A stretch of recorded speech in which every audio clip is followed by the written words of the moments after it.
Welcome to Blended Family News, brought to you by blended-families.com.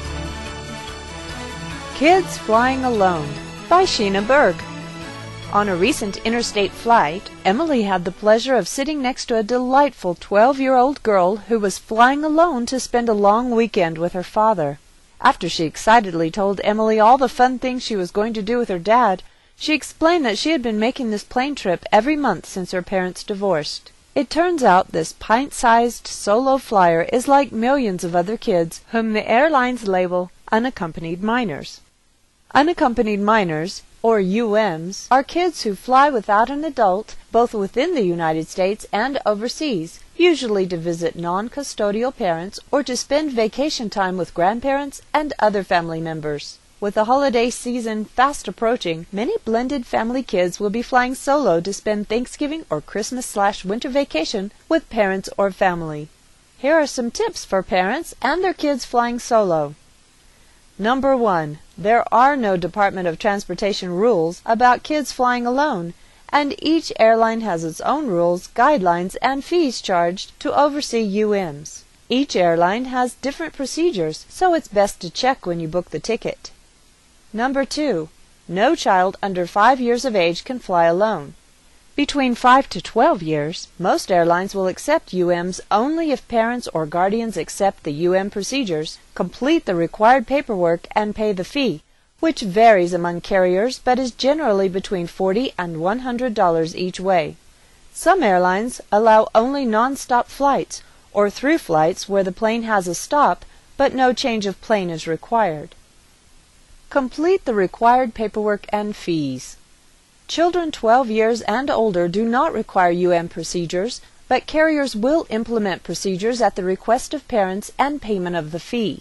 However, if the parent refuses UM services, the airline expects that the child will be responsible for making his own alternative plans if the plane is delayed, diverted, or the flight canceled. Do complete the required letter of consent. International airlines have specific guidelines and programs for UMs. Even though kids between 12 and 17 are considered young adults, many airlines insist on UM coverage for travel outside the U.S. Also, UMs leaving another country are often required to have a letter of consent, sometimes notarized, by the parent or guardian. Number 3. Simplify your child's itinerary. The rule of thumb is, the simpler the itinerary, the less chance for problems. So book non-stop early morning flights and be prepared for delays due to weather, technical problems, or cancellations. Avoid connecting flights with different airlines even though they may offer the cheapest fare. Additionally, make sure your child and the pickup person have complete information, all flight numbers, dates, times, and airports of origin and arrival, proof of age of your child, and an airline emergency number to call in case of delays or changes. Always check whether you need a gate pass and photo ID to accompany your child to the gate and for the pickup at the other end. Number 4. On the day of the flight, allow plenty of time to get to the airport to avoid the stress of rushing and cutting things tight. Stay at the gate area until the flight is in the air. Sometimes planes are delayed, canceled, or have to return to the gate. Number 5.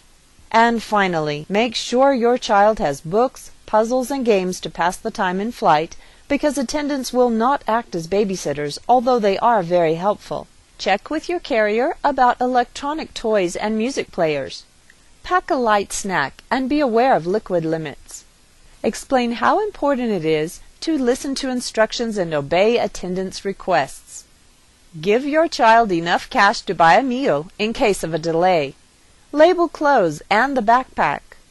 Check on medications because airline personnel are not allowed to administer meds. Caution your child never to leave the airport by himself or with a stranger. Explain the trip and what to expect, and if your child is anxious or hasn't flown before, visit the airport beforehand and do a walkthrough. Look forward to hearing all about the fun your child has on his flying adventure to see family or friends. For more information and a useful checklist of things to remember when your child flies alone, go to airconsumer.ost.dot.gov to download the brochure When Kids Fly Alone.